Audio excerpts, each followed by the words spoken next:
Hello everyone. नमस्कार। आप सभी को एक बार फिर से आप सभी का सिलेक्शन वे पर स्वागत है। कल की क्लास में हम लोगों ने इंडस वैली सिविलाइजेशन और स्टोन एज से बनने वाले क्वेश्चंस को प्रैक्टिस किया था। आज की क्लास में अगले चैप्टर की ओर बढ़ रहे हैं और दैट इज कॉल्ड वैदिक पीरियड। मैंने आपको कल भी वैदिक पीरियड के बारे में बताया था कि जब इंडस वैली सिविलाइजेशन खत्म हुआ, मतलब जब सिंधु घाटी सभ्यता खत्म हुई, तो उसके बाद हमारा वैदिक पीरियड शुरू हुआ। ऐसा माना जाता है कि सिंधु घाटी सभ्यता तब खत्म हुई होगी जब सिंधु नदी में बाढ़ आ गई होगी, क्योंकि जिस तरीके से हमें इंडस वैली सिविलाइजेशन के एविडेंसेस मिले हैं जमीन के नीचे, उससे यह क्लियर होता है कि कहीं ना कहीं सिंधु घाटी सभ्यता के जितने भी शहर थे, चाहे हड़प्पा हो, मोहनजोदारो, रोपड़, चन्हूदरो, ये जितने भी थे, ये सब जलमग्न हो गए होंगे। मतलब कहने का ये कि ये सब डूब गए होंगे। और डूबे क्यों होंगे? जाहिर सी बात है, सिंधु नदी में बाढ़ आ गई होगी जिसकी वजह से ये डूब गए होंगे। अब इंडस वैली सिविलाइजेशन के खत्म हो जाने के बाद एक ऐसा दौर आता है, या आप बोल सकते हो इतिहास में कुछ ऐसे वर्ष आते हैं जहां पर वेदों की रचना करी गई। ठीक है, क्या लिखे गए? 4 वेद लिखे गए, ऋग्वेद, यजुर्वेद, सामवेद और अथर्ववेद। तो ये जो टाइम पीरियड है जिसमें ये 4 वेद लिखे गए हैं, इसी टाइम पीरियड को हम लोग क्या बोलते हैं? वैदिक पीरियड बोलते हैं। ठीक है, वैदिक पीरियड को भी हमने 2 हिस्सों में विभाजित किया हुआ है। पहला हिस्सा जिसको बोलते हैं अर्ली वैदिक पीरियड, इसको हम मानते हैं 1500 से लेकर 1200 बिफोर क्राइस्ट तक का टाइम पीरियड। मतलब आप ये बोल सकते हो कि ये जो 300 वर्षों का टाइम पीरियड है, इसको हम लोग अर्ली वैदिक पीरियड के नाम से जानते हैं। क्यों?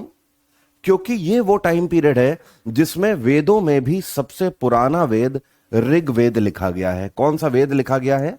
ऋग्वेद अर्ली वैदिक पीरियड में लिखा गया है। जबकि दूसरी तरफ लेटर वैदिक पीरियड का टाइम पीरियड 1100 से लेकर 500 बिफोर क्राइस्ट तक हम लोग मानते हैं। मतलब ये जो 600 वर्षों का टाइम पीरियड है, इसमें हमारे बाकी के बच्चे 3 वेद लिखे गए हैं। कौन कौन से? एक तो सामवेद, दूसरा यजुर्वेद और तीसरा अथर्ववेद। अथर्ववेद। तो मेरे भाई इतनी बात सभी को क्लियर है, बहुत सिंपल सी, कि ये जो टाइम पीरियड है 1500 से लेकर 500 तक का टाइम पीरियड, ये जो 1000 वर्षों का टाइम पीरियड है करीब, इस टाइम पीरियड को हम लोग वैदिक पीरियड बोलते हैं। जिसमें से 1500 से 1200 बिफोर क्राइस्ट के बीच में इन 300 वर्षों में ऋग्वेद की रचना करी गई। जबकि इधर के जो 600 वर्ष हैं 1100 से लेकर 500 ईसा पूर्व के, इसमें बाकी के 3 वेदों की रचना करी गई, सामवेद, यजुर्वेद और अथर्ववेद। और इसको हम लोग क्या बोलते हैं? लेटर वैदिक पीरियड बोलते हैं। इतनी बात सभी को क्लियर होनी चाहिए, इसमें कोई रॉकेट साइंस नहीं है। अब वेदों की रचना किसके द्वारा करी गई है? तो प्राचीन काल में एक ऋषि हुआ करते थे जिनका नाम था कृष्णदेवपयन। क्या नाम था? कृष्णदेवपयन। और इन्हीं को वेद व्यास के नाम से भी जाना जाता है। ठीक है, इन्हीं के द्वारा रचना करी गई है वेदों की। साथ में इन्हीं के द्वारा महाभारत की भी रचना करी गई है, इन्हीं के द्वारा पुराणों की भी रचना करी गई है, और इन्होंने ही उपनिषद की भी रचना करी है। तो ध्यान रखिएगा, कृष्णदेवपयन प्राचीन काल में एक ऋषि हुआ करते थे जिन्होंने चारों वेदों की रचना करी है, जिन्होंने महाभारत भी लिखी है, इन्होंने ही उपनिषद भी लिखे हैं, और साथ में पुराण भी इन्हीं के द्वारा लिखे गए हैं। इतनी बात सभी को क्लियर है भाई मेरे? आपको इतना पता लग गया कि 1500 से लेकर 500 बिफोर क्राइस्ट तक का जो टाइम पीरियड है, इसमें चारों वेदों की रचना करी गई। इसी को वैदिक पीरियड के नाम से जाना जाता है। अर्ली वैदिक पीरियड और लेटर वैदिक पीरियड 2 हिस्सों में हमने इसको बांटा हुआ है। अर्ली वैदिक पीरियड में ऋग्वेद की रचना करी गई, जबकि लेटर वैदिक पीरियड में बाकी के 3 वेदों की रचना करी गई। और इन सभी वेदों की रचना किसके द्वारा करी गई? कृष्णदेवपयन ऋषि के द्वारा करी गई। इन्हीं को आप व्यास भी बोल सकते हो, इन्हीं को आप वेद व्यास भी बोल सकते हो। ये इतिहास में इन्हीं के दिए हुए नाम है। अब इसके बाद एक वर्ड आता है इंडो आर्यन माइग्रेशन। ठीक है, अभी हम लोग वेदों पर ही आएंगे, लेकिन बीच में इस वर्ड को समझ लेते हैं। इंडो आर्यन माइग्रेशन है क्या? यहां पर आपको 2 नाम दिखाई दे रहे हैं, एक नाम है इंडो और दूसरे है आर्यन। और माइग्रेशन का मतलब है मिल जाना। ठीक है, दोनों माइग्रेट हो गए, आपस में मिल गए। अब ये कहानी शुरू कहां से होती है समझिएगा। जो हमारा भारत है, भारत में आपको क्या लगता है कि हम भारतीय आज की डेट में जितने लोग हैं, क्या ये सभी लोग पहले भी ऐसे ही रहा करते थे? नहीं। भारत में दो तरीके के लोग हुए। सबसे पहले दक्षिण भारत में जो पेनिनसुलर इंडिया है, पेनिनसुलर इंडिया का मतलब जमीन का वो हिस्सा जो कि तीन तरफ से पानी से घिरा हो, मतलब दक्षिण भारत की बात हो रही है। यहां पर जो लोग थे इनको कहा गया द्रविड़। क्या कहा गया? द्रविड़ इनको कहा गया। और द्रविड़ का मतलब क्या होता है? इसका मतलब होता है इंटेलिजेंट। द्रविड़ का मतलब क्या होता है? इंटेलिजेंट। जबकि उत्तर भारत में आर्य आकर बसे। कौन आकर बसे? आर्य। और आर्य का मतलब होता है श्रेष्ठ। क्या मतलब होता है? श्रेष्ठ, या अंग्रेजी में आप इसी को बोल सकते हो सुपीरियर। अब ऐसा माना जाता है कि आर्यों ने अपने आप को, मतलब ये लोग आए और इनको आर्य कहा गया, या इन्होंने अपने आप को आर्य कहा, ये इस वजह से कहा गया क्योंकि ये गोरे लोग थे। मतलब कहने का इनका कॉम्प्लेक्शन फेयर था, और क्योंकि इनका कॉम्प्लेक्शन फेयर था इस वजह से ऐसा अंदाजा लगाया जाता है कि कुछ लोग बोलते हैं कि ये सेंट्रल एशिया से आए हुए लोग होंगे, जबकि कुछ लोगों का कहना है कि ये रशिया की एक जनजाति होगी, और जबकि और कुछ लोगों का तर्क है कि ये नॉर्थ पोल में आर्कटिक रीजन से आए हुए लोग होंगे। लेकिन आर्यों की भाषा क्या थी? तो इनकी भाषा थी संस्कृत। इनकी भाषा क्या थी? संस्कृत भाषा थी। ठीक है, अब इससे एक बात तो साबित हो जाती है कि हम भारतीय जो बोलते हैं कि संस्कृत भारत की ही देन है पूर्ण रूप से, उस पर एक सवाल खड़ा होता है कि अगर संस्कृत पूर्ण रूप से भारत की ही देन है, तो ये जो आर्य जनजाति बाहर से आकर भारत में, उत्तर भारत में रुकी, ये संस्कृत कैसे जानते थे? तो ये चीज ये हमें दर्शाती है कि संस्कृत केवल भारत में ही नहीं, वर्ल्ड में दूसरे और हिस्सों में भी बोली जाती होगी। स्पेशली सेंट्रल एशिया रीजन में तो जरूर बोली जाती होगी, जहां कहीं से ये लोग आकर भारत में बसे थे। ठीक है, आप इतिहास जब भी पढ़ते हो तो इतिहास आपको मदद करता है रूट्स ढूंढने में। आपको अगर किसी की भी रूट्स जानना है, आप उसके इतिहास में जाओ, आप उसकी रूट्स फाइंड आउट कर लोगे। सिंपली जब हम अपना इतिहास उठा के देखते हैं तो आज से हम उसे कनेक्ट कर पाते हैं। आज आप देखिए, उत्तर भारत में रहने वाले लोग जो हैं, ये आपको फेयर कॉम्प्लेक्शन के दिखाई देंगे। उसका कारण क्या है? यहां की जियोग्राफिकल कंडीशन। क्योंकि उत्तर भारत में ये जो मैदानी इलाका है, इसमें ठंड भी होती है, साथ में हिमालयन माउंटेन रेंजेस है, जिसकी वजह से कॉम्प्लेक्शन यहां पर फेयर होते हैं। जबकि दक्षिण भारत में आप देखोगे, जो हमारा दक्षिण भारत वाला हिस्सा है, ये इक्वेटर के बीच में पड़ता है। मेरी बात आप समझ रहे हैं? ठीक है, इक्वेटर के ऊपर ट्रॉपिक ऑफ कैंसर और नीचे ट्रॉपिक ऑफ कैप्रिकॉर्न, इन दोनों के बीच वाली स्ट्रिप पे पड़ता है, जिसकी वजह से ये भारत का वो हिस्सा है जहां पर धूप सबसे ज्यादा पड़ती है, और जिसकी वजह से लोगों का कॉम्प्लेक्शन यहां पर डार्क है। साथ में समुद्री किनारे भी हैं, जिसकी वजह से ह्यूमिड बहुत होती है। बट आप देखिए, आज भी भारत के जो बेस्ट ब्रेन्स आपको मिलेंगे वो ज्यादातर दक्षिण भारत से मिलेंगे। Doctor APJ Abdul Kalam, doctor के सिवान, डॉक्टर एस सोमनाथन, या फिर भारत के ज्यादातर जितने भी चेस ग्रैंड मास्टर हैं, वो सब आपको दक्षिण भारत से ही मिलेंगे। भारत के ज्यादातर साइंटिस्ट भी आपको दक्षिण भारत से मिलेंगे। ये तब भी इंटेलिजेंट थे, ये आज भी इंटेलिजेंट है। ये शो ऑफ से दूर रहने वाले लोग हैं। आज भी आप भारत में देखेंगे कि अगर आपको सच में भारतीय संस्कृति देखनी है तो आप दक्षिण भारत जाइए। उत्तर भारत में तो नाश पिट चुका है हर एक चीज का। उत्तर भारत में आप एक बार गुड़गांव आ जाइए, दिल्ली आ जाइए, आप यहां पे हालत देखिए, आपको इंडियन कल्चर मुश्किल से ही देखने को मिलेगा। यहां पर तो सबको वेस्टर्न कल्चर ही अडॉप्ट करना है।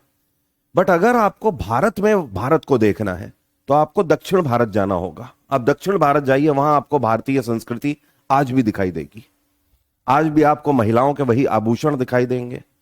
आज भी आपको वहां के भव्य मंदिर जो कि उड़ीसी आर्किटेक्चर पर बने हुए हैं वो आपको आज भी दिखाई देंगे। सबसे प्राचीन कालीन मंदिर दक्षिण भारत में ही है। जबकि उत्तर भारत के लोग आपको थोड़े से शो ऑफ करने वाले दिखाई देंगे। गाड़ी, बंगला, म्यूजिक, हिप हॉप, ये सब बहुत ज्यादा मैटर करता है यहां पे इस जमीन में। तो मेरी बात आप समझे, जब ये आर्य जनजाति भारत में आई और उत्तर भारत वाले हिस्सों में ये बस गए और इनकी भाषा थी संस्कृत, तो आर्य और द्रविड़ मतलब जो इंडोई लोग आपस में मिले, इन्हीं को बोला जाता है इंडो आर्यन माइग्रेशन। तो बेसिकली अगर हम देखें तो भारत में आर्यों से भी पहले जो भारतीय रह रहे थे वो थे द्रविड़ लोग। आर्य तो बाद में आए हुए हैं। क्लियर हो रही है मेरी बात सभी को? मेरी बात सभी को क्लियर है यहां तक? ठीक है। अब देखिए, ये जो आर्य उत्तर भारत में आकर जिस जमीन पर रुके, ये पूरी दिल्ली, हरियाणा, जम्मू कश्मीर, हिमाचल, इधर पाकिस्तान वाला पूरा रीजन भारत ही था। अफगानिस्तान तक फैला हुआ था पूरा भारत। इस पूरी जमीन में जहां पर आके रुके, ये जमीन 7 नदियों की लैंड कही जाती है। क्या कही जाती है? 7 नदियों की लैंड, क्योंकि यहां पर ये 7 नदियां बहती हैं, जिसकी वजह से भारत का एक नाम पड़ा सप्त सिंधु प्रदेश। क्या नाम पड़ा? सप्त सिंधु प्रदेश। आपको पता है दुनिया में इकलौता ऐसा हमारा देश है जिसके 16 से 17 नाम है। हमारे देश का नाम भारत है, हिंदुस्तान है, इंडिया है, सप्त सिंधु प्रदेश है। आर्यावर्त भी बोलते हैं हमारे देश को, क्योंकि आर्य आकर इस जमीन पर रुके, इस वजह से आर्यावर्त नाम पड़ा।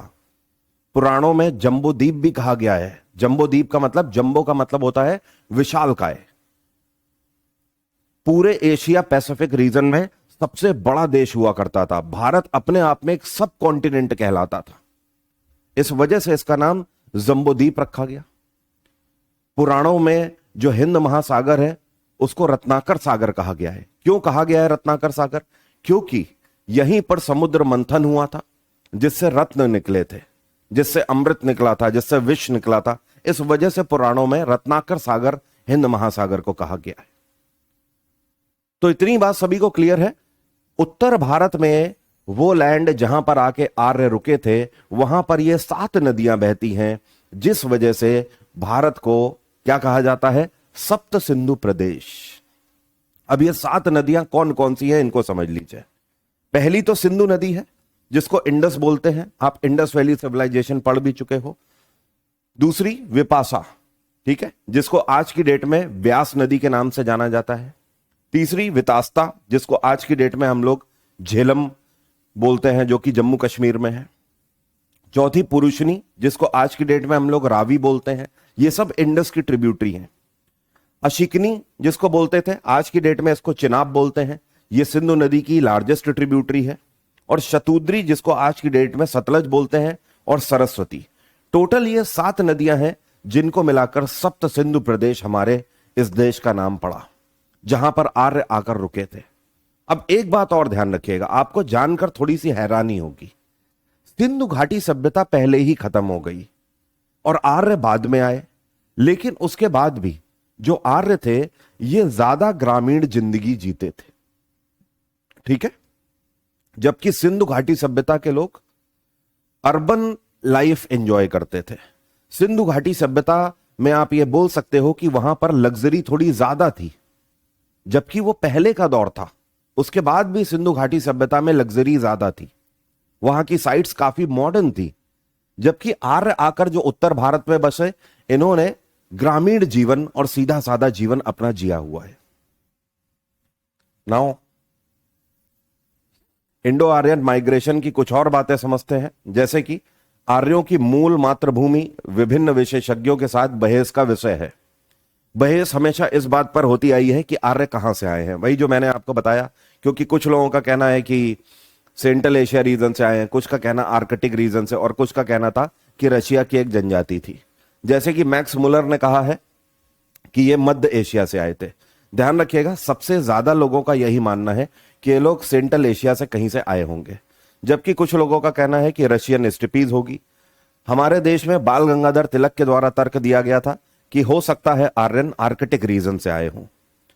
तो आर्कटिक रीजन हो या फिर रशिया की एक जनजाति हो या फिर सेंट्रल एशिया हो, तीनों तर्क दिए जाते हैं लगातार। आज भी ये डिबेट का विषय है, लेकिन ध्यान रखिएगा जब भी एग्जाम में पूछा जाता है तो वहां पर आप सेंट्रल एशिया ही आंसर में लगाइएगा, क्योंकि मैक्सिमम टाइम सेंट्रल एशिया ही माना जाता है, या फिर आप बोल सकते हो सबसे ज्यादा लोग सेंट्रल एशिया ही मानते हैं। और जब भी एग्जाम में पूछता है तो वो मैक्स मुलर के आधार पर पूछता है। वैदिक युग की शुरुआत भारत गंगा के मैदानों में आर्यनों के कब्जे से हुई थी। इसी पूरे टाइमलाइन को वैदिक पीरियड कहा जाता है, क्योंकि जब आर्य भारत में आकर बसे थे उसी दौर में वेदों की रचना करी जा रही थी। वे संस्कृत एक इंडो यूरोपियन भाषा बोलते थे। तो संस्कृत जो है इसको केवल इंडो भाषा नहीं बोला गया है, इसको इंडो यूरोपियन भाषा बोला गया है। इसका मतलब यह है कि इस टाइम पर जो संस्कृत है वो भारत से लेकर यूरोपियन रीजन तक बोली जाती थी। आप नॉर्थ पोल की तरफ चले जाइए तो पूरे यूरोपियन रीजन में संस्कृत भाषा की लोग परख रखते थे, जानकारी रखते थे और बोलते थे। उन्होंने सिंधु घाटी के शहरी लोगों की तुलना में ग्रामीण और अर्ध खाना बदोश जीवन का नेतृत्व किया है। इंडस वैली सिविलाइजेशन के लोग काफी ऑर्गेनाइज्ड वे में रहते थे, अपनी बस्तियां बनाकर रहते थे, ड्रेनेज सिस्टम की काफी समझ थी, बहुत इंटेलिजेंट थे। लेकिन आर्य रूरल लाइफ हमेशा एंजॉय करते थे। इन्होंने शहरीकरण नहीं किया, अर्ध खाना बदोश जिंदगी। 2-3 साल रुके फिर कहीं और चले गए, अपने कुनबे के साथ कहीं और जाके डेरा जमा लिया। इस तरीके का जीवन ये जिया करते थे। क्लियर है इतनी बात सभी को? अब एक इंटरेस्टिंग बात, जब पूरे यूरोपियन रीजन में संस्कृत बोली जाती थी और भारत में भी बोली जाती थी, बस अंतर इतना है कि यूरोपियन रीजन्स के लोगों ने संस्कृत को प्रिजर्व करके नहीं रखा, उन्होंने दूसरी भाषाओं को एडॉप्ट किया, जबकि हमारे देश में संस्कृत को प्रिजर्व करके रखा गया। इस वजह से आज की डेट में कहीं ना कहीं वर्ल्ड में संस्कृत के ज्ञाता हम भारतीय ही कहलाते हैं। वर्ल्ड में धीमे धीमे करके संस्कृत ने अपनी आइडेंटिटी लूज कर दी, लोगों ने संस्कृत बोलना बंद कर दिया, उसको एडॉप्ट करना बंद कर दिया। और भारत में ही कुछ ऐसे टेक्स्ट रह गए, कुछ ऐसी किताबें रह गई जिसकी वजह से संस्कृत हमेशा से जमी रही। और आज आप एक बार फिर से देखेंगे कि भारत में संस्कृत का बोलबाला फिर से बढ़ रहा है। लेकिन इसका मतलब यह नहीं हो जाता कि संस्कृत सिर्फ भारत में थी। संस्कृत भारत के अलावा यूरोपियन रीजन में फैली हुई थी। ऐसा माना जाता है कि उन्होंने खैबर दर्रे के माध्यम से भारत में प्रवेश किया होगा। ऑब्वियस सी बात है, हिमालयन रेंज को तो पार करके नहीं आए होंगे, तो ऐसा माना जाता है कि ये हिंदू कुश की पहाड़ियों से खैबर पास से होते हुए भारत में एंटर किए होंगे और देन उत्तर भारत में आकर ये रुक गए होंगे अलग अलग जगहों पर। इतनी बात सभी को क्लियर है? ये जो पूरा इंसिडेंस है इसको बोलते हैं इंडो आर्यन माइग्रेशन। इस तरीके से आर्य आकर भारत में बसे।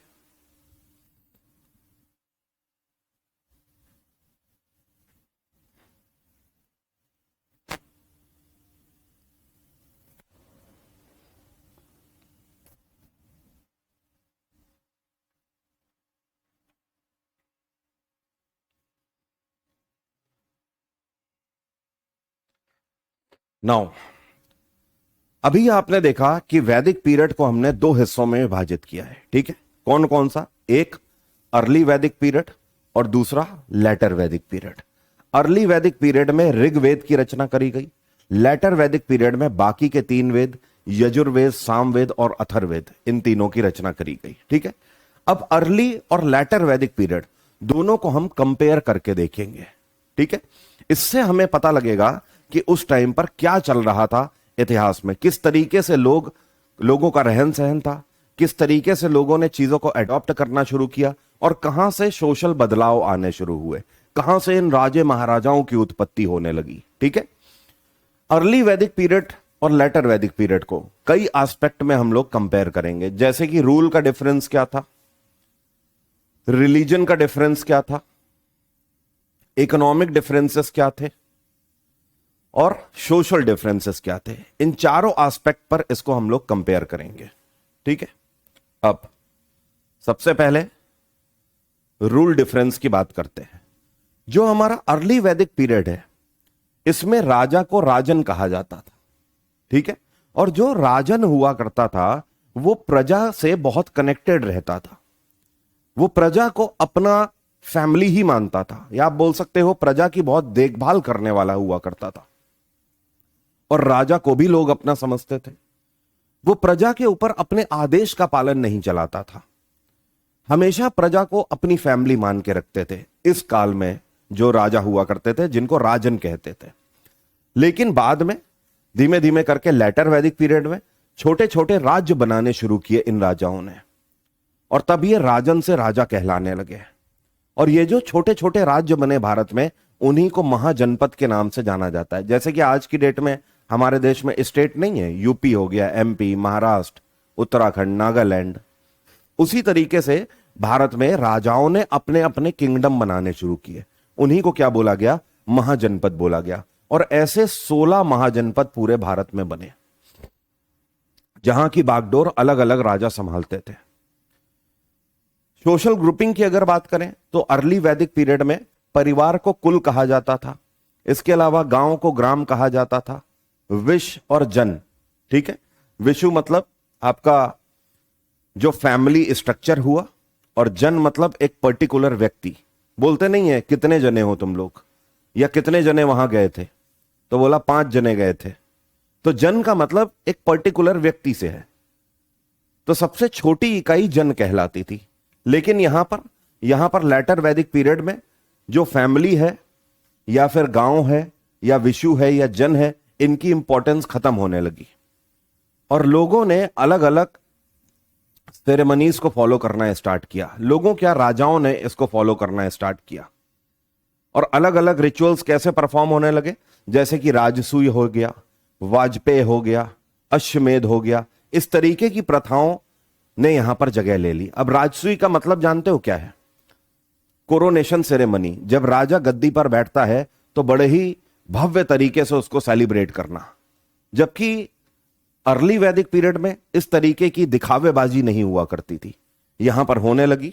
राजसूय के अलावा वाजपेय एक ऐसी प्रथा थी जब कोई राजा और रानी अपनी गद्दी पर बैठते थे, मतलब नए राजा और रानी बने हैं, तो उसके बाद वो वाजपेय प्रथा को अपनाते थे। वाजपेय प्रथा यह होती थी कि वो अपने रथ में बैठ के पूरे राज्य के भ्रमण पे निकलते थे, उसकी यात्रा पर निकलते थे, जो कि कई दिनों की यात्रा होती थी।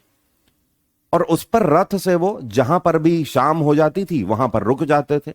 उस पूरे गांव में जश्न मनाया जाता था, लोग राजा रानी की आवभगत करते थे, इस तरीके की चीजें होती थी। वाजपेय एक ऐसी प्रथा थी जो कि नए राजा और रानी को अपनी प्रजा से मिलने में मदद करती थी। और तीसरी एक प्रथा जिसको अश्वमेध बोलते हैं, इसमें घोड़े की बलि दी जाती थी। इसमें एक बड़ा हवन होता था। बार बार रुक रही है क्लास, एक बार रिफ्रेश कर लीजिए।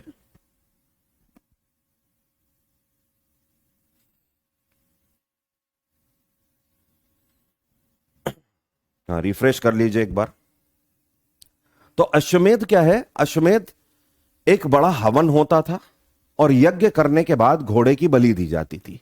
अश्वमेध कई बार कोई राजा किसी युद्ध को जीत के आया है तो घोड़े की बलि देता था ईश्वर को खुश करने के लिए, या फिर युद्ध पर जा रहा है उससे पहले घोड़े की बलि दी जाती थी। हालांकि यह बलि देने वाला कंसेप्ट ना मुझे पहले कभी समझ आया है और ना आज भी समझ आता है। मतलब बलि देकर कैसे ईश्वर को खुश किया जा सकता है। और आज भी आप देखते हो कई जगहों पर बलि दी जाती है, चाहे वो हिंदू धर्म हो चाहे वो इस्लाम हो। मुझे समझ नहीं आता कि बलि देने का कंसेप्ट कैसा है। बस ये है कि हिंदू धर्म में काफी हद तक ये प्रथाएं कम हो गई हैं, लेकिन जब आप प्राचीन काल में देखेंगे तो सनातन में भी बहुत बलियां दी गई हैं। सनातन भी पीछे नहीं था बलि देने में। आज की डेट में काफी कमी आ गई है उसमें, बट आप इस्लाम में देखेंगे वहां पर भी बलि दी जा रही है। और बलि देने का कंसेप्ट क्या है? हम अपने किसी चहेते को मारकर ईश्वर को खुश करना चाह रहे हैं। Is it correct? क्या सच में ऐसा है? अगर ऐसा है तो इंसान खुद को क्यों नहीं मार देता है? या अगर ऐसा ही है तो इंसान अपने बच्चे की बलि क्यों नहीं दे देता है? इन जानवरों की बलि क्यों दी जा रही है? तो आप देखोगे कि जो अर्ली वैदिक पीरियड है, यहां पर लोग बहुत बेसिक थे। यहां पर उन्हें अपनी फैमिली की इंपॉर्टेंस थी, अपने गांव की इंपॉर्टेंस हुआ करती थी, लोगों की इंपॉर्टेंस थी। लेकिन लेटर वैदिक पीरियड में आते आते इन रिचुअल्स ने जगह ले ली, जिसकी वजह से परिवार, गांव, इन सब की इंपॉर्टेंस खत्म होने लगी। और हर राजा इन सभी सेरेमनीज को सेलिब्रेट करने में लग गया। हर राजा ज्यादा से ज्यादा वाजपेय, अश्वमेध और राजसूय करना चाह रहा है, दूसरे राजा को नीचा दिखाने के लिए, अपने अपने भगवान को खुश करने के लिए। नाउ अर्ली वैदिक पीरियड में जो ट्राइबल असेंबलीज थी, इनको सभा कहा जाता था और समिति कहा जाता था। मतलब जो जनजातियां थी वो जो आपस में रहती थी और जहां पर वो आपस में बातचीत करती थी, उनका राजन भी आकर बैठता था, उसको सभा या समिति बोलते थे।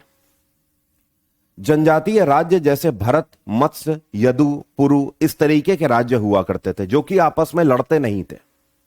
लेकिन लेटर वैदिक पीरियड में सभाओं और समितियों का महत्व खत्म हो गया और केवल राजे महाराजे जमीन को लेकर आपस में लड़ने लगे, युद्ध होने लगे। अर्ली वैदिक पीरियड में, ऋग वैदिक काल में, जन सबसे बड़ी सामाजिक इकाई थी। मतलब यह जो जन है ना, इसी को सबसे बड़ी सामाजिक इकाई माना गया है। या फिर आप बोलोगे नंबर ऑफ में तो सबसे छोटी इकाई भी है, लेकिन इसका महत्व सबसे बड़ा था। महत्व के बेसिस पर सबसे बड़ी इकाई थी और पर्टिकुलर देखें तो सबसे छोटी इकाई थी। ओवरऑल ऋग वैदिक काल में जन का महत्व था, लेकिन लेटर वैदिक पीरियड में राजाओं की शक्तियां बढ़ने लगी और अपनी स्थिति सुदृढ़ करने हेतु उन्होंने अनेक यज्ञ वगैरह करने शुरू किए, जिससे लोगों की इंपॉर्टेंस खत्म होने लगी, राजाओं की इंपॉर्टेंस बढ़ने लगी। ये रूल में चेंज आया अर्ली वैदिक पीरियड और लेटर वैदिक पीरियड में। अब देखते हैं रिलीजन चेंजेस क्या है। अर्ली वैदिक पीरियड में जो लोग हुआ करते थे, ये प्राकृतिक शक्तियों की पूजा करते थे। प्राकृतिक शक्तियां मतलब जैसे कि पृथ्वी की पूजा कर रहे हैं, वायु की पूजा कर रहे हैं, अग्नि की पूजा कर रहे हैं, सॉइल, मिट्टी की पूजा कर रहे हैं, पेड़ों की पूजा कर रहे हैं, जिससे कि वो पृथ्वी को प्रोटेक्ट करके रखते थे। वो ये मानते थे कि ये नदियां हमारा पेट भर रही हैं, इस वजह से इन नदियों को साफ और स्वच्छ रखो। वो मानते थे कि ये पेड़ हमारे ईश्वर है, इन्हीं से हमारा पेट भरता है, इन्हीं में फल लगते हैं जो कि हम खाते हैं। तो वो पेड़ों को भी प्रिजर्व करके रखते थे। जबकि लेटर वैदिक पीरियड में आप देखोगे, वीडियो बंद हो गया, वेट,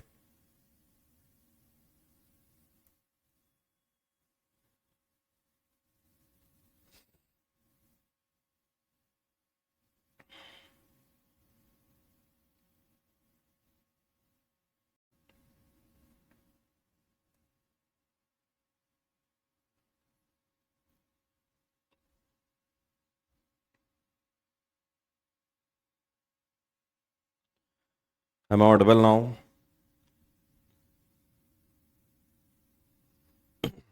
ओके, चलिए। हाँ, तो जब हम रिलीजन डिफरेंस की बात करते हैं, तो जो अर्ली वैदिक पीरियड था, यहां पे लोग नेचर की पूजा करते थे। मतलब जैसे पृथ्वी, अग्नि, वायु, पेड़ों की पूजा कर रहे हैं, जिससे कि जो नेचर है वो प्रिजर्व रहता था।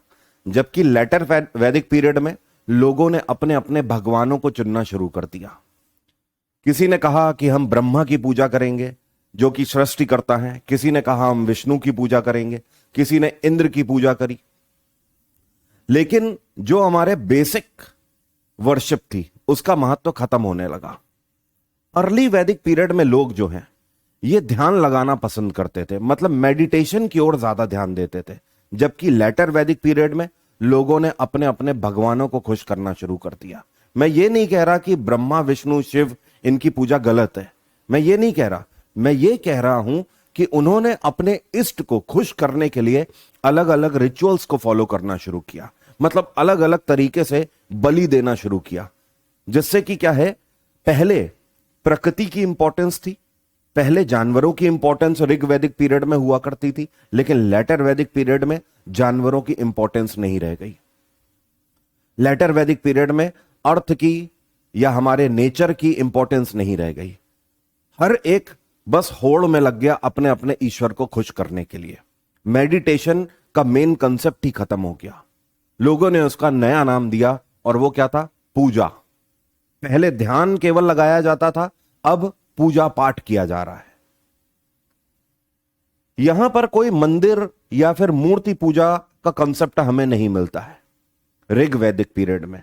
हालांकि इंडस वैली सिविलाइजेशन में हमें शिवलिंगम मिला हुआ है, आपको पता ही है, ठीक है?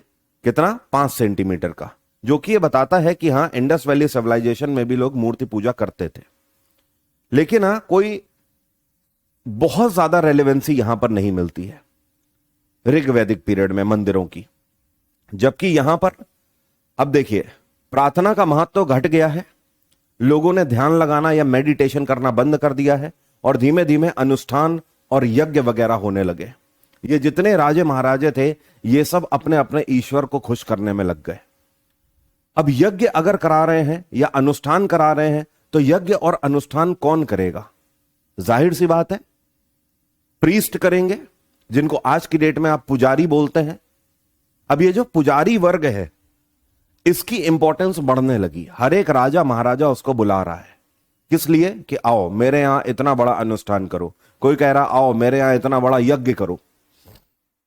और धीमे धीमे करके इसी चीज ने समाज में प्रीस्टली क्लास को क्या बना दिया? बहुत मजबूत और बहुत ज्यादा शक्तिशाली। इतना शक्तिशाली कि राजे महाराजे भी उसके आगे हाथ जोड़ते थे। और यहीं से धीमे धीमे जन्म हुआ किसका? समाज की सबसे बड़ी कुरीति का, एंड दैट इज कॉल्ड जाति सिस्टम या कास्ट सिस्टम, आप जिसे बोलते हो। क्योंकि जैसे जैसे प्रीस्टली क्लास पावरफुल होता गया इन रिचुअल्स को परफॉर्म करने के लिए, वैसे वैसे करके समाज में कास्टिज्म भी बढ़ता चला गया। हालांकि कास्टिज्म की कहानी ही अलग है। यह कहानी इस तरीके से शुरू ही नहीं हुई थी जैसे हमने आज इसको समाज की एक कुरीति बना दिया है। इसके पीछे का कंसेप्ट कुछ और ही है। मेरी आवाज क्लियर है ना? अब तो वीडियो क्लियर चल रहा है ना भाई?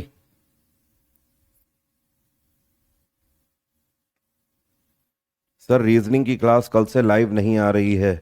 कोई टेक्निकल इश्यू होगा बेटा, क्योंकि टेक्निकल इश्यू सर्वर से इस टाइम पे बीच बीच में आ रहा है, मैं भी देख रहा हूं।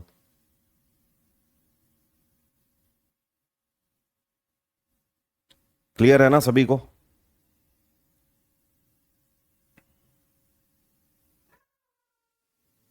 ठीक है, हाँ जी। तो यहां से क्या हुआ? कास्टिज्म सिस्टम का की शुरुआत हुई, जातिवाद शुरू होने लगा। अब यह जातिवाद शुरू कहां से हुआ, इसको आप समझिए। हमारे वेद कितने हैं? 4 वेद हैं। पहला ऋग्वेद, सामवेद, यजुर्वेद,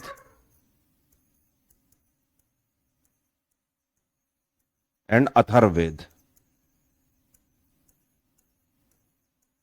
ठीक है।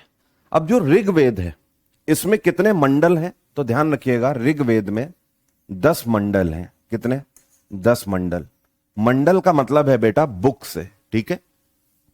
10 बुक आप बोल सकते हो, या आप ये बोल सकते हो कि 10 किताबों को मिलाकर ऋग्वेद बना हुआ है। ठीक है, क्लियर है इतनी बात? और ये जो 10 मंडल हैं, इन 10 मंडलों में टोटल 1028 हाइम्स हैं। 1028 हाइम्स हैं। हाइम्स का मतलब क्या है? हाइम्स का मतलब क्या है? कोई बता सकता है? What is the meaning of hymns? Any idea? Hymns का मतलब होता है भजन। ठीक है। और ऋग्वेद में 10,600 वर्सेस हैं। वर्सेस का मतलब छंद। ठीक है भाई, क्लियर है इतनी बात? तो ऋग्वेद के अंदर क्या क्या है? 10 मंडल हैं, मतलब 10 किताबें हैं, या आप बोल सकते हो 10 किताबों की फॉर्म में बटा हुआ है। 1028 हाइम्स हैं, 10,600 वर्सेस है। जबकि सामवेद और यजुर्वेद जो है इनमें कोई मंडल नहीं है, ये मंडल में डिवाइडेड नहीं है, नो मंडल। और जो अथर्ववेद है ये आपकी 20 किताबों में बटा हुआ है, जिनको 20 कांड कहा जाता है। क्या कहा जाता है? 20 कांड, या फिर आप इसे 20 बुक्स भी बोल सकते हो, 20 बुक्स। क्लियर है इतनी बात? ठीक है। जैसे कि ऋग्वेद में 10 मंडल हैं, उनको 10 किताबों को मंडल कहा जा रहा है, वैसे ही अथर्ववेद में जो 20 बुक्स हैं, इनको क्या कहा जाता है? कांड कहा जाता है। ठीक है। और इन 20 बुक्स में कितने हाइम्स हैं, कितने भजन हैं? तो 730 भजन है,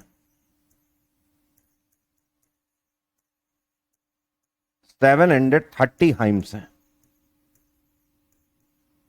क्लियर है इतनी बात सभी को? इतनी बात सभी को क्लियर है? अब ये जो यजुर्वेद है, यजुर्वेद की खास बात यह है कि ये 2 पक्षों में बांटा गया है।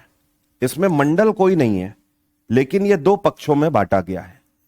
एक जिसको बोलते हैं कृष्ण पक्ष, दूसरा जिसको बोलते हैं शुक्ल पक्ष। शुक्ल पक्ष। ठीक है। अब देखिए, हम लोग बात कर रहे थे कि कास्टिज्म कहां से निकल के आया। तो ऋग्वेद जो है इसमें 10 मंडल हैं, और 10 मंडल में से जो 10वां मंडल है, जो सबसे लास्ट है, 10th मंडल, 10th मंडल, इसमें पुरुष सूक्त है। क्या है? पुरुष सूक्त। और पुरुष सूक्त में वर्ण सिस्टम लिखा हुआ है, वर्ण सिस्टम के बारे में बताया गया है। क्लियर है इतनी बात सभी को? क्लियर है इतनी बात सभी को? और यह वर्ण सिस्टम क्या है? तो 10वें मंडल में, 10th मंडल में पुरुष सूक्त में बताया गया है, पुरुष सूक्त में बताया गया है किसके बारे में? वर्ण व्यवस्था के बारे में। वर्ण व्यवस्था। और यह वर्ण व्यवस्था क्या है? इसमें 4 वर्णों का उल्लेख किया गया है। ठीक है। पहला वर्ण ब्राह्मण, दूसरा वर्ण क्षत्रिय, तीसरा वर्ण वैश्य, और चौथा वर्ण शूद्र। क्लियर है इतनी बात सभी को? इतनी बात सभी को क्लियर है भाई मेरे? ठीक है। वर्ण व्यवस्था कहां लिखी हुई है? ऋग्वेद में 10वें मंडल में पुरुष सूक्त के अंदर वर्ण व्यवस्था का उल्लेख किया गया है। अब देखिए, ऋग्वेद किस तरीके से इन वर्णों के बारे में उल्लेख करता है। ऋग्वेद यह कहता है कि ब्राह्मण का मतलब क्या है? टीचर। ब्राह्मण का मतलब यह है जो ज्ञानी है, जो दूसरों को ज्ञान बांट रहा है, जिससे लोग ज्ञान ले रहे हैं। ही और शी कैन बी अ ब्राह्मण। मेरी बात समझ आई? यहां पर ब्राह्मण का मतलब क्या है? जो ज्ञान देने वाला हो, जो ज्ञान देता है, जिसे आप टीचर बोल सकते हो, उसे क्या बोला गया? ब्राह्मण। वर्ण व्यवस्था बोलती है कि क्षत्रिय कौन है समाज में? जो पूरे समाज को प्रोटेक्ट करके रखता है, जो समाज को सुरक्षा देने वाला हो।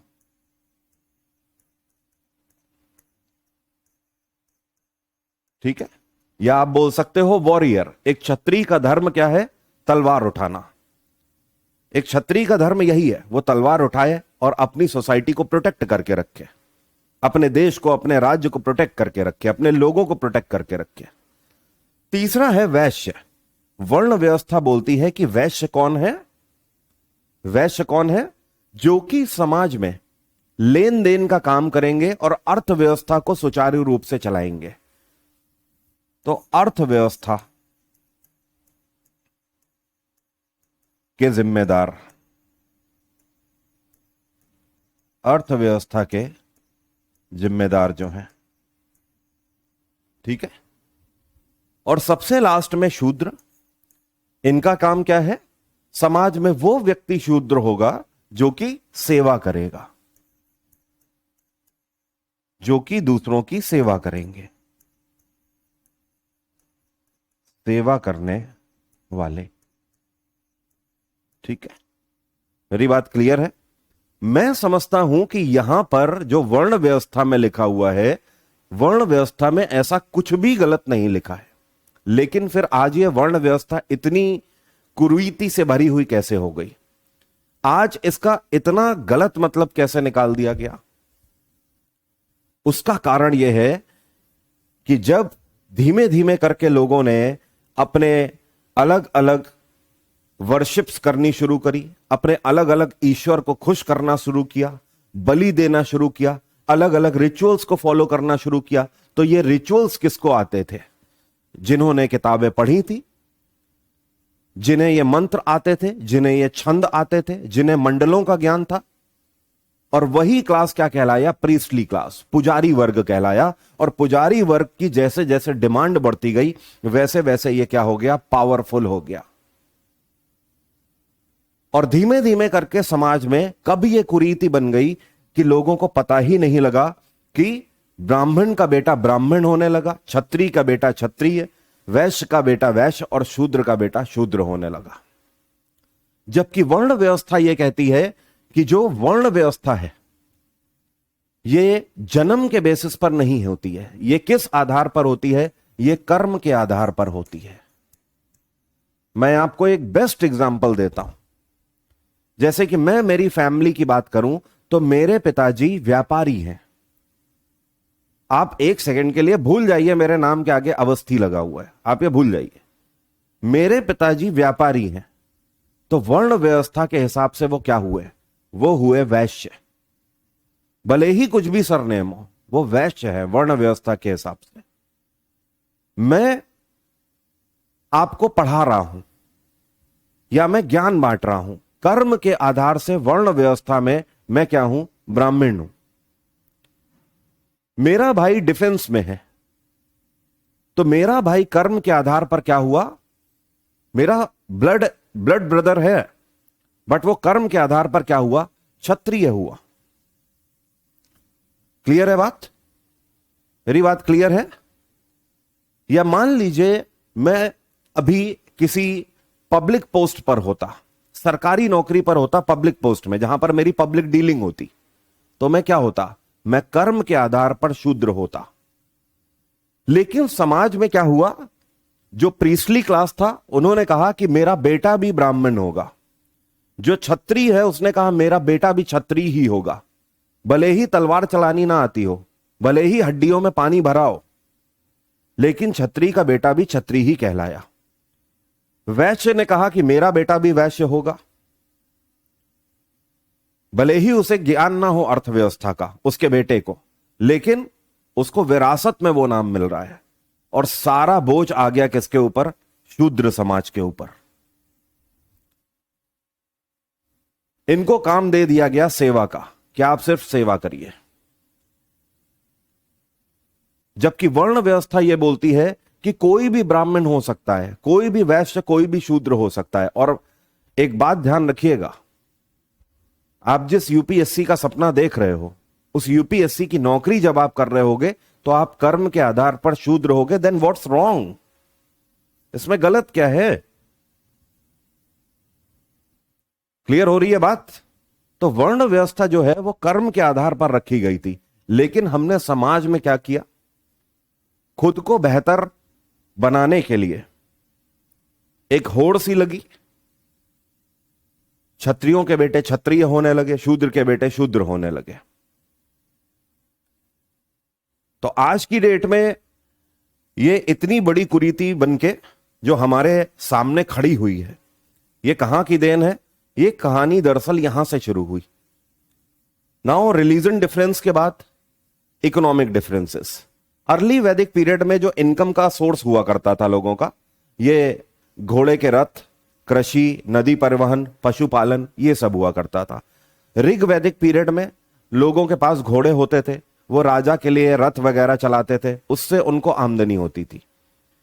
जो नाव चलाने वाले होते थे वो नदी पार करवा देते थे, उससे उनकी आमदनी होती थी। या फिर कृषि लोग करते थे, उससे आमदनी हो जाती थी। बड़ी ही नेचुरल सी थिंग हुआ करती थी यहां पर।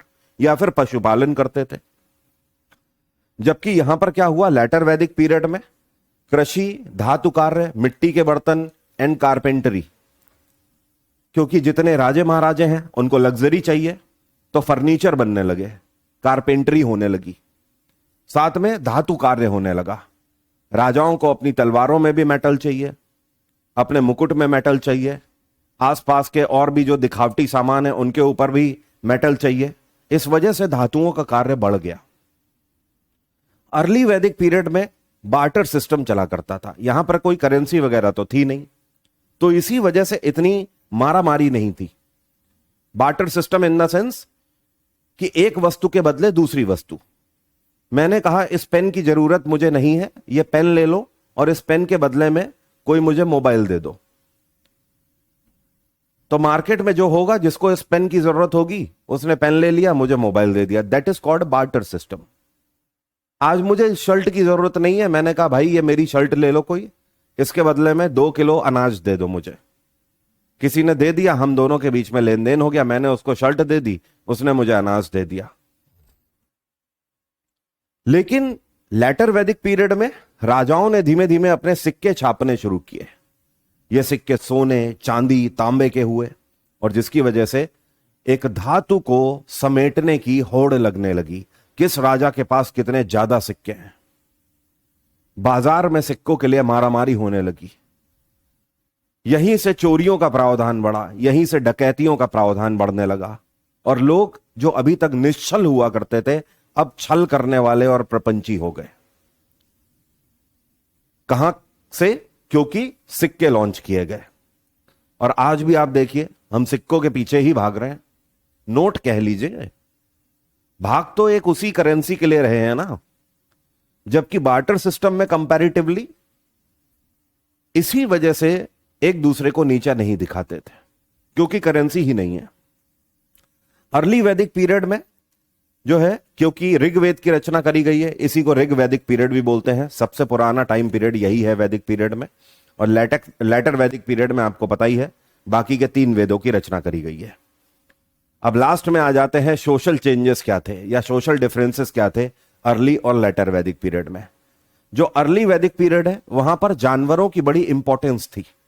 लोग जानवरों को अपना समझते थे, पशुपालन करते थे। कोई बलि देने का प्रोविजन नहीं था। इस वजह से जानवरों से उन्हें स्नेह था।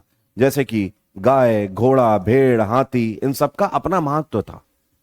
जबकि लेटर वैदिक पीरियड में इनका कोई महत्व नहीं रह गया। लोगों ने सिर्फ अपने व्यवसाय के बारे में सोचना शुरू किया, और जानवरों की इंपॉर्टेंस घटती चली गई। जानवर जो थे वो सब्जियों की तरह कटने लगे, क्योंकि सबको बलि देनी है, सबको अपने भगवान को खुश करना है। महिलाओं का सम्मान किया जाता था अर्ली वैदिक पीरियड में। जो सभा और समितियां होती थी, वहां पर महिलाओं को भाग लेने की अनुमति होती थी। जबकि लेटर वैदिक पीरियड में महिलाओं को सभा और सम्मेलनों में भाग लेने की अनुमति नहीं दी गई। राजे महाराजाओं के पास भव्यता और विलासता तो थी ही, लेकिन उन्होंने महिलाओं को एक किनारे समेट दिया। उन्होंने कहा कि महिला सिर्फ हमारे कुल को बढ़ाएंगी, मतलब बच्चे पैदा करने के काम आएंगी, या फिर किचन तक ही सीमित रहेंगी। आप देख रहे हो, भव्यता समाज में बढ़ी, राजाओं के पास पावर आई, लेकिन महिलाओं की स्थिति बुरी होती जा रही है। जबकि अर्ली वैदिक पीरियड में महिलाओं को इंपॉर्टेंस मिल रही थी, जानवरों को इंपॉर्टेंस मिल रही थी। यहां पर लेटर वैदिक पीरियड में सब खत्म होने लगा। अर्ली वैदिक पीरियड में समाज में भेदभाव थे, लेकिन बहुत कठोर नहीं थे। भेदभाव का इन द सेंस कि एक व्यक्ति राजन तो होगा ही, मतलब राजा तो होगा ही, तो सब लोग राजन की बात मानेंगे, लेकिन राजन भी लोगों को अपना समझते थे। तो ये भेदभाव तो है, लेकिन कठोर भेदभाव नहीं है। राजन कभी लोगों के बारे में गलत नहीं सोचता था। लेकिन यहां पर क्या हुआ, यहां पर आप देखिए वर्ण सिस्टम ने जगह ली, जिसकी वजह से सब एक दूसरे को नीचा दिखाने लगे। राजे महाराजे सिर्फ अपने फायदे के बारे में सोचने लगे और समाज वैसा नहीं रह गया। अर्ली वैदिक पीरियड में एक और खास बात थी, यहां पर चाइल्ड मैरिजेस का प्रोविजन नहीं था, बाल विवाह नहीं किया जाता था। लेकिन लैटर वैदिक पीरियड में बाल विवाह बहुत तेजी से बढ़ने लगा, छोटी छोटी बच्चियों का विवाह होने लगा। उसका कारण क्या था? राजे महाराजाओं के पास पैसा आया, पैसे के साथ साथ उन्हें विलासता चाहिए थी, और विलासता के लिए वो क्या करने लगे, अगर उन्हें कोई छोटी बच्ची पसंद आ रही है, उन्हें खूबसूरत लग रही है, वो गरीब घर की है, तो जाके उसके घर वालों को पैसे दे दिए, इतने सिक्के दे दिए सोने के कि वो खुद ही बोले कि जाओ मेरी बेटी को ले जाओ, ब्याह दिया। और नाम क्या दे दिया? शादी का। समाज में अपने आप को बचाने के लिए, अपना चेहरा ढकने के लिए उसे शादी का, विवाह का नाम दे दिया गया, और एक छोटी बच्ची की शादी एक बूढ़े राजा से करा दी गई। तो इस तरीके की कुरीतियां, बाल विवाह जैसी कुरीतियां लेटर वैदिक पीरियड से चालू हो गई, जबकि अर्ली वैदिक पीरियड में ये सारी चीजें नहीं थी। इतनी बात सभी को क्लियर है? सर एनसीईआरटी में इंडस रिवर की लेंथ भी 2900 दी गई है। भाई इंडस रिवर की लेंथ जो है वो 3180 है, ठीक है। 100 कम ज्यादा कोई टेंशन वाली बात नहीं है। एनसीईआरटी में भी बहुत गलतियां हैं, लेकिन हाँ आपसे इस तरीके से रिवर की लेंथ नहीं पूछी जाती है, तो आप टेंशन फ्री रहिए। बिल्कुल एक हल्का फुल्का अनुमान आपको होना चाहिए। जैसे गंगा की लेंथ 2525 किलोमीटर है, आप 2500 भी ध्यान रखेंगे तो कोई आफत नहीं आ जाएगी, क्योंकि वो आपसे डायरेक्टली पूछ नहीं रहा है। हाँ पूछता क्या है, हिमालय की लंबाई पूछ देता है, ठीक है, और नदियों की लंबाई जल्दी पूछता नहीं है। एक हल्का फुल्का आइडिया रखिए, जैसे कि ब्रह्मपुत्र की 2900 किलोमीटर लंबाई है, क्लियर है। कावेरी की 800 किलोमीटर लंबी नदी है वो। तो भाई सभी को समझ आया वैदिक पीरियड क्या है, वेदों की रचना किसने करी है, इंडो आर्यन माइग्रेशन आज आपको समझ आया। आज आपको यह समझ आया कि कौन से वेद के अंदर कितने मंडल हैं, ठीक है, कितने हाइम्स हैं, कृष्ण पक्ष और शुक्ल पक्ष कहां पर है, यजुर्वेद में है। और साथ में हमने डिफरेंसेस देखे अर्ली वैदिक पीरियड और लेटर वैदिक पीरियड के। अभी ये चैप्टर खत्म नहीं हुआ है, कल की क्लास में ये चैप्टर खत्म होगा, क्योंकि अभी इसमें काफी चीजें बाकी हैं। अभी हम एक एक वेद के बारे में समझेंगे, ठीक है, कि कौन से वेद से हमें क्या क्या मिलता है। इसके बाद महाजनपदों को समझेंगे, और साथ में इस टाइम पीरियड में कौन सी और पोस्ट हुआ करती थी, वहां से क्वेश्चन बनता है। जैसे राजा को क्या कहा जाता था, बड़ी रानी को क्या कहते थे, कारपेंटर को क्या कहते थे, सेनापति को सेनानी बोलते थे। इस तरीके से अभी कई चीजें हैं जो कि हम लोग क्लियर करेंगे इसमें कल की क्लास में। आज की बात यहीं तक रहेगी, ठीक है। चलिए, thank you everyone, bye, take care, have a nice day, आपका दिन मंगलमय हो। जय हिंद, जय भारत।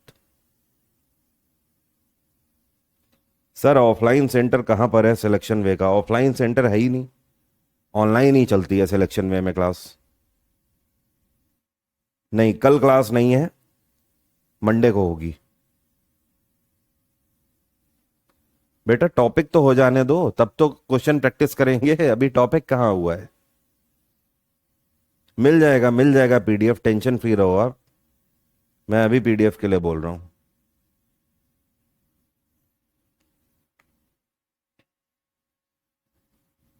ठीक है। चलिए, सी यू, बाय।